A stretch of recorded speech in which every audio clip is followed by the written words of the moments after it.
बना लो कि परिवार के सभी सदस्य एक बार तो वहां तक अवश्य पहुंचे, अवश्य। तो वो कैसे खुश नहीं होंगे तुम्हारे पितर और देवता। लेकिन हमारे घरों का नियम है,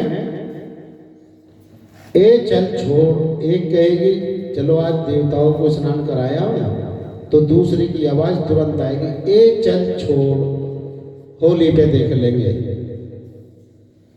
फिर वो दूसरी कहेगी, हाँ दीदी बात तो सही है, चलो, अरे भैया छोड़, दीपावली पे देख लेंगे।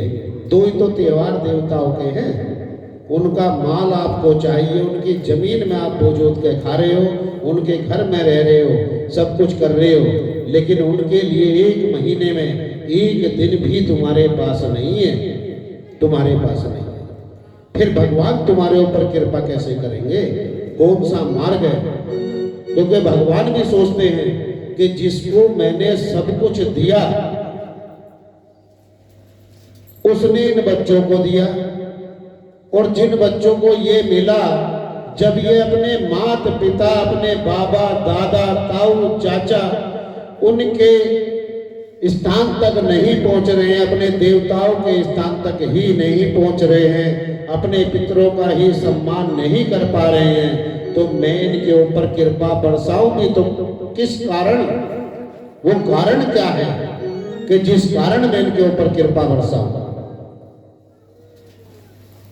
अगर अभी पूछ लें आपसे कि अपने देवताओं पर पितरों पे कौन कौन जाते हैं, टाइम से जाते हो, खुश होकर जाते हो कि नहीं जाते, तो शायद इस भीड़ में से दो ही हाथ उठेंगे, तीसरा दिखाई भी नहीं देगा, तीसरा नहीं नजर आएगा। बहुत से तो ऐसे हैं जिनके वहां देवता तो बन रहे हैं, लेकिन कुकुर महाराज आए हैं, सफाई तो है नहीं। कुकुर महाराज आए, कुकुर से मतलब कुत्ता, और वो टांग उठा के वहीं उन्हें स्नान करा रहा है, वे दुर्गति और हो रही है उनकी, आना नहीं जाना नहीं, उनकी देखभाल नहीं, कुछ नहीं। गए दीपावली पे, 4 ईंट इधर से उठाई, 2 ईंट इधर से, कि देवता कहाँ थे, कि ये 2 ईंट तो मिली उस नाके पे रखी हुई, और 2 मिली उसके खेत में पड़ी हुई, मैं तो उठा के ले आई, और मैंने तो ईंट लगाई, और वो ईंट लगाई और जोत जला के अपने घर को चली आई, बन गए देवता। जिनके बने हैं उनकी व्यवस्था पर सदा ध्यान रखना चाहिए, चाहे उनकी तारबंदी करो या एक छोटी बाउंड्री बनवाओ, छोटा एक गेट लगवा दो, अरे वो तुम्हारे पूर्वज हैं वहां जहां तुम पूजते हो। भगवान को हम क्यों बुलाते हैं? क्योंकि जानते हैं भगवान आते हैं, इसीलिए तो बुलाते हैं। जो तुम्हारे देवी देवता और पितर हैं, जब उन्हें बुलाओगे तो वो अवश्य आएंगे, और वो आएंगे तो भगवान की कृपा आपके ऊपर अवश्य होगी, कोई नहीं रोक पाएगा, कोई नहीं रोक पाएगा। एक नियम बनाओ उनका। बहुत लोग ऐसे हैं, मैं पंडित जी से क्यों पाठ वाट कराऊं, अरे छोड़ चल, 5 ईंट ले, जमुना जी में धोला या गंगा जी में डुबो के लिया छुट्टी, और यहाँ ला चिपकाई से सीमेंट से और रख दे। ऐसे तो जगह जगह ईंट रखते चले जाओ, सब जगह थोड़ी भगवान आ रहे। बोलो वृंदावन बिहारी लाल की जय। उन्हें बुलाना पड़ता है, मनाना पड़ता है, और बुलाने का अर्थ एक व्यक्ति तो ये बोल रहा है हाँ बे आजा, और एक बोल रहा है भाई साहब आप आ जाओ। एक कह रहा है खाने के लिए भी खाना, अरे ये रखा चल इसे खा। दूसरा बोल रहा है इसका इसे ठूस ले चल जल्दी जल्दी। और एक आप व्यक्ति कह रहा है थाली रख के कि भैया तुम भोग लगाओ, खाना खाओ, मैं जल भी लेके आया हूं, जल भी रखा है। तो वो उत्तम तरीके से खाएगा, ऐसी देवताओं का है। पर आज तो ऐसा है, बाइक पे जाएंगे, साइकिल पे जाएंगे, 5 मिनट के लिए हटाई मिट्टी सी, चल छोड़, ए जलिया दीपक चल। अच्छा देवता महाराज ध्यान रखिए, तो चल ठीक है। अच्छा जय माता की, चल ए पितृदेव तू भी याद रख, ध्यान रखिए, चल मैं आई थी, जब जला दिया दीपक, चलो हो गया काम। अरे वहां जाओ, सफाई करो, एक साथ में कपड़ा लेके जाओ, वही डाल के बैठ जाओ और कहो मंत्र अगर नहीं बोल सकते तो भी चलेगा, लेकिन मुख से इतना तो बोल दिया करो कि हे पितृदेव, हे देवता महाराज, अगर हमारे से जीवन में कोई भूल हुई हो तो उस भूल को भुला देना और हमें क्षमा कर देना। मैं आई हूं या आया हूं, मैं तुम्हारा ही बच्चा हूं, तुम्हारा ही बच्चा। सदैव इस परिवार पे अपनी कृपा बनाए रखना, इस परिवार पर अपनी कृपा बनाए रखना। किसी का भी पिता ऐसा नहीं होगा, चाहे वो जीवित हो या मृत्यु लोक छोड़कर चला गया हो। पुत्र चाहे जितना नालायक हो, अगर पिता के चरणों में हाथ लगा देगा और एक बार खड़ा होकर ये बोल देगा कि मेरे से भूल हुई है, मेरे से गलती हुई है, तो कोई मृत्यु लोक में जन्मा ऐसा पिता नहीं होगा कि जो अपने पुत्र को एकदम क्षमा नहीं कर देगा, क्षमा नहीं कर देगा, चाहे अपराध जितना बड़ा किया हो। तो क्या वो देवी देवता जो हमारे पितृ हैं हमें क्षमा नहीं करेंगे? एक जगत का पिता है और एक मेरा पिता है। अगर मैंने अपने पिता को मना लिया तो जगत पिता को मनाने में समय नहीं लगेगा, नहीं लगेगा। लेकिन आज सब उल्टा है, सब उल्टा है। ना किसी को माता की पड़ी है, ना पिता की पड़ी है, बस यहां अपनी अपनी मस्ती में है। आज बेटी हो या बेटा, सबका हाल एक ही है। कारण कि हमने उन्हें संस्कारवान नहीं बनाया, धनवान बनाने की तो बहुत उपेक्षाएं रखी हैं कि मेरा पुत्र धनवान बने। अरे तुम धनवान बनाओ या ना बनाओ चलेगा, पर अपने बच्चे को संस्कारवान अवश्य बनाओ, संस्कारवान अवश्य बनाओ। उससे बड़ा उसके जीवन में धन नहीं होगा। जो आपने जिस बच्चे को संस्कारवान बना दिया, तो अपनी ओर से समझना कि इस मृत्यु लोक का सबसे बड़ा धनवान बना दिया मैंने आज अपने बच्चे को। लेकिन हम जान पूछ के रोक लेते, अरे छोटा है, घर बैठ पढ़ाई कर, कौन सा बालिस्टर बन जाओगे 2 घंटे में, 3 घंटे में। लेकिन इतना पक्का है, अगर भागवत जी बच्चों ने सुन ली तो वो बालिस्टर ही बनेंगे, बालिस्टर ही बनेंगे, बालिस्टर ही बनेंगे। आज टाइम नहीं है, फिर घर पे बैठ के रोते हैं, मेरी बेटी तो ऐसी है, मेरा बेटा तो ऐसा है। अरे तेरे विचार कैसे हैं, पहले तू ये देख कि तेरे विचार कैसे हैं। जैसे तेरे विचार थे, जैसे तेरे विचार हैं, तूने इन्हें भगवान का भक्त नहीं बनने दिया, साधुओं का सम्मान नहीं कराया है। आज तेरा सम्मान कैसे करेंगे, ये कैसे करेंगे? कौन कारण है? कोई कारण नहीं बनता। पड़ोस में आयु में अगर कोई बड़ा है तो ईर्ष्या के कारण हम अपने बच्चे को बोलते हैं, अरे इससे राम राम मत करना, हमारी लड़ाई हो गई है।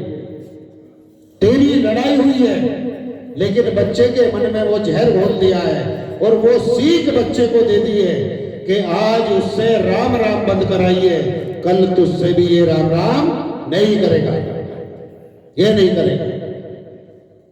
क्योंकि तुमने इसका बड़ापन और छोटापन आज समाप्त कर दिया है।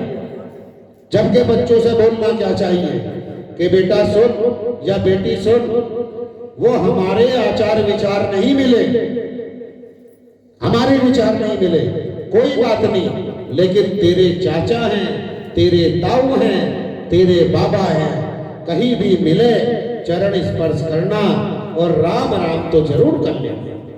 बड़ों का आशीर्वाद लेना चाहिए जीवन का अगर कल्याण करना है। लेकिन आज के बच्चे साधु के चरणों में हाथ लगाना पसंद नहीं करते। अहंकार, शर्म क्या है कि मैं झुकूंगा तो कहीं दूसरा ना देख ले, वो ये कहेगा अरे महाराज के चरण छू लिए हैं, महाराज के चरण छू लिए। यही अहंकार का बीज बच्चों के अंदर जाता है। झुकते वही हैं जिनमें जान होती है, और अकड़ना तो मुर्दों की पहचान होती है, मुर्दों की पहचान होती है। झुकते वही हैं जिनमें जान होती है।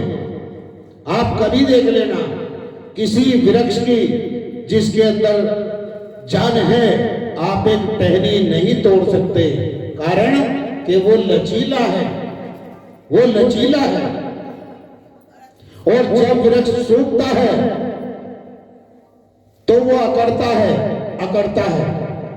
आज पेड़ सूख गया है तो पेड़ अकड़ गया है।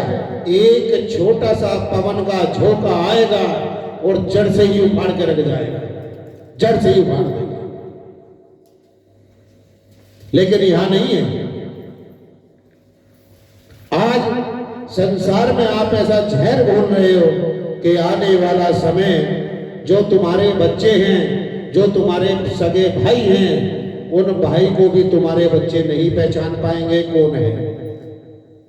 कारण कि विवाद इतना करा दोगे, उनके मनों में जहर इतना भर दोगे कि प्रेम नाम की चीज तो रहेगी नहीं।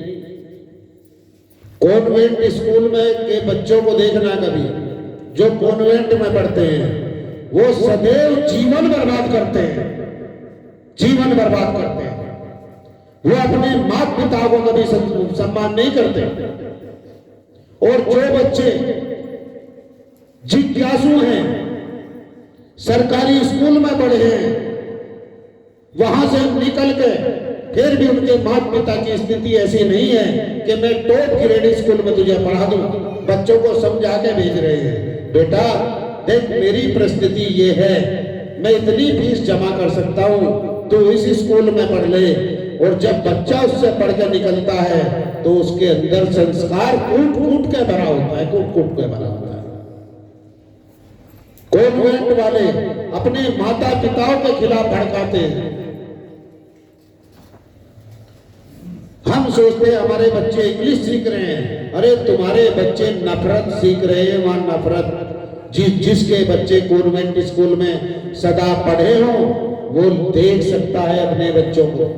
और जो बच्चे समस्याओं से घिरे, दुनिया के ताने सहके और पढ़ के आए हैं, वो संस्कारवान बने होंगे और अपने माता पिता के चरण धो धो के पीते होंगे, धो धो के पीते होंगे। वो कभी नहीं चाहेगा कि मेरे माता पिता की गर्दन कभी नीची हो या झुके। वो सदा सम्मान से उठाना पसंद करेगा, सदा सम्मान से उठाना पसंद करेगा।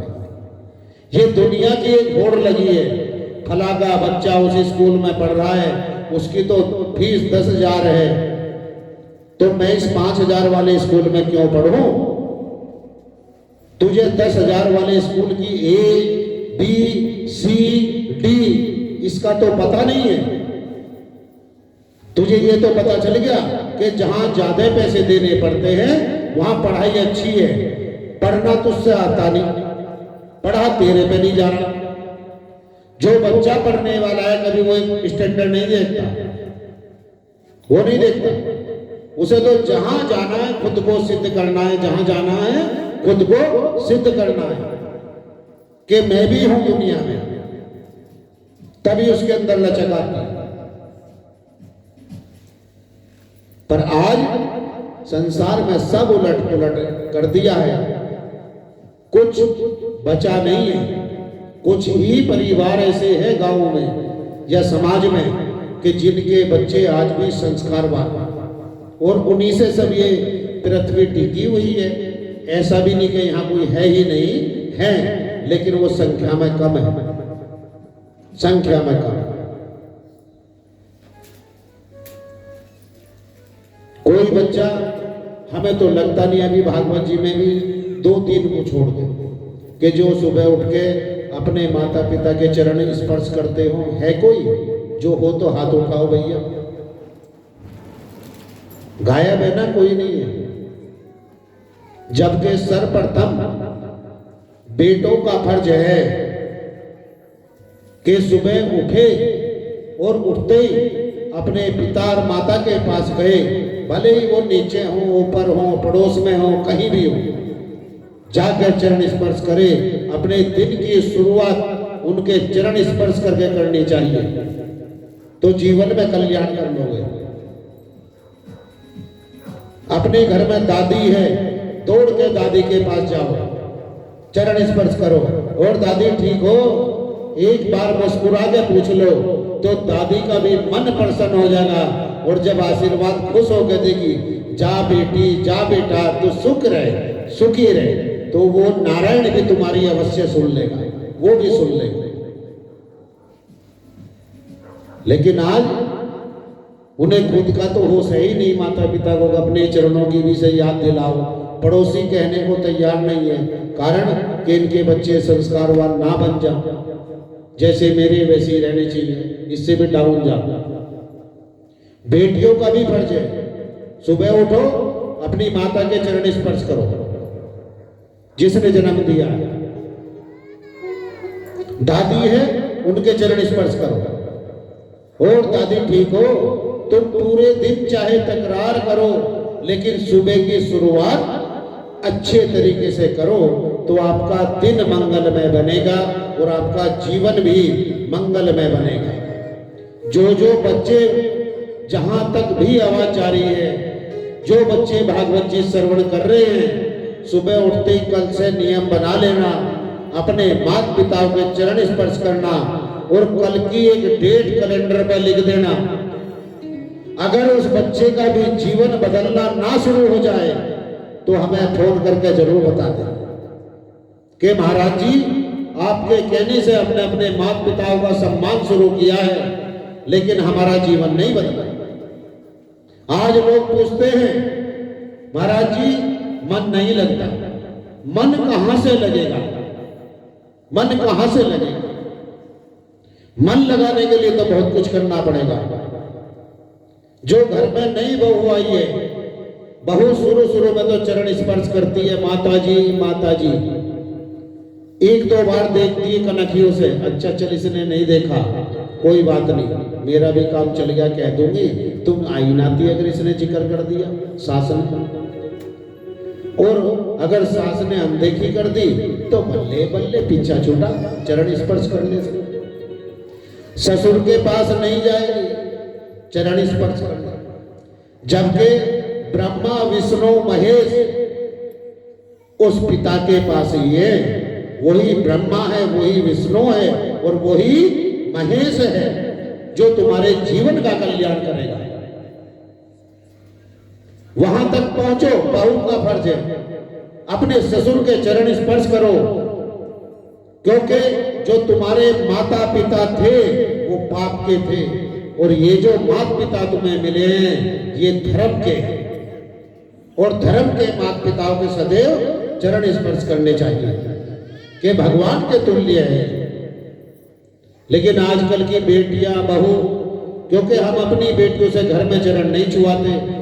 एक बात और भी सुनी है कि लड़कियां नहीं पैर पैर छूती। महाराज आप समझते नहीं हो, लेकिन ब्राह्मणों में अगर जाओगे, और स्पेशल में पूरब साइड में आप जाना, किसी भी घर की बच्ची, किसी के भी यहाँ जाओ, चाहे ठाकुर साहब हो, चौधरी साहब हो या ब्राह्मण हो, सर्वप्रथम बच्चे उठते रहेंगे, चाहे लड़की हो या लड़का, अपनी माता और अपने पिता के चरण स्पर्श करते रहेंगे और बैठते रहेंगे। आज पूरब वाले हमारे से बहुत आगे हैं संस्कार में, और हम संस्कार में बहुत पीछे हैं, बहुत पीछे। उम्मीद करते हैं कि मेरा बच्चा डीएम बन जा, सीएम बन जा। अरे बनने के लिए उसे पहले मजबूत करो, तैयार करो,